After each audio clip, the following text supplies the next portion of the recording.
Well, after much teasing, for the first time, you're actually going to see a video on electric fans here on this channel. And this is a fan that a friend of mine picked up at an estate sale near Guthrie. He got it for a pretty good price and has been looking for a Emerson 77 series fan. And so this is a 77 648 16-inch overlapping blade fan. It's pre-war, has the cast iron base, and it's pretty rusty.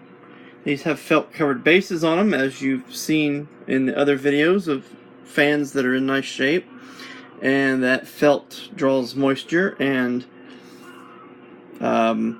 this is all the shit that I've dumped out of the base. I haven't had the bottom of the base off yet, but I just got the grill attached back on. I did a little bit of adjusting on some of these points here where it snaps on. It's not perfect, it still needs a lot of work, but I'm curious just to see if this thing will live or not, if it's possible that it will run. It actually has a pretty nice head wire on it, although I am going to replace that head wire as part of the restoration. If the paint was in nice shape on this, I would leave it as is and just replace the line cord and take the motor apart and clean it. But it's going to need the base removed and redone, and so I'll just go ahead and probably redo everything.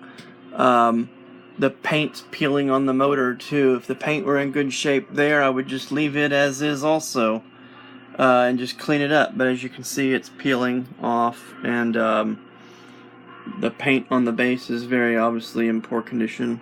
But the head wire is very nice and still very flexible. It doesn't look like it suffered a whole lot of damage. It's kind of hit or miss on these things, whether or not the head wire survives or not. It just seems to be one of those things. So what I'm going to do is I'm going to plug this fan in series with a 120 watt light bulb to current limit it in case there's anything wrong.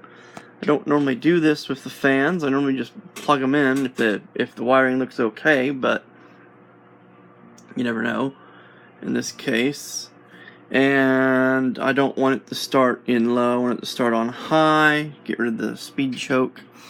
And what I have over here is I have a switched outlet for plugging things in, and then I have a current limited outlet. And this top switch turns the power on and off, and this middle switch bypasses the current limiting feature of the 120 watt light bulb. And I'm not going to be utilizing that feature. I'm just going to run it straight through the bulb. And someone has put a pretty lengthy extension cord on this. Looks like they probably used an old 2-wire extension cord and cut the end off and wired it into the fan. So we're going to see if this will work or not. So we'll plug this in. It's actually a polarized plug too, so we'll have to plug this in the right way. And I've straightened the blades up a little bit. They're still, one blade is still bent, so if it does run up to speed, it's going to be out of balance, and yeah.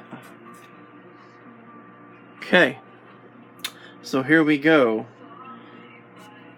Emerson fans, built to last. That's why they have that pyramid in their logo there. So, is it built to last?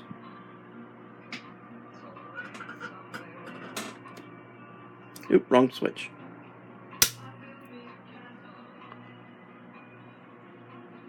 And she is a runner. And she's also a shaker. So I'm going to turn the power back off. It's obvious that the blade is pretty out of balance.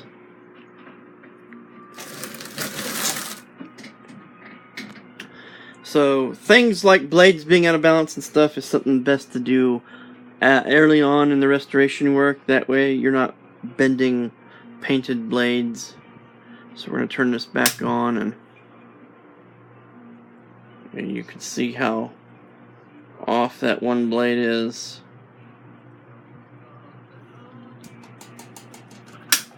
And as you can see, this fan is old enough that it has the pull-out pin here for recentering the direction, and everything here is in real nice shape. So I think this will restore pretty nice. A pre-World War II Emerson 77 series fan. So stay tuned. This will be a pretty lengthy ongoing project. I plan to, for the first time in one of my restorations, have the parts powder coated. The previous Emerson fan that I had to do a repaint on, I used Rust-Oleum appliance epoxy, and that is a an earlier 6-bladed fan. I don't recall what the series number is right off of my top of my head. I think it was a 27666. So it was a 12-inch 6-winger. I'll eventually do a video showing it. But I used Rust-Oleum appliance epoxy on that fan, and I was pretty pleased with the results. Let's see it spin one more time. And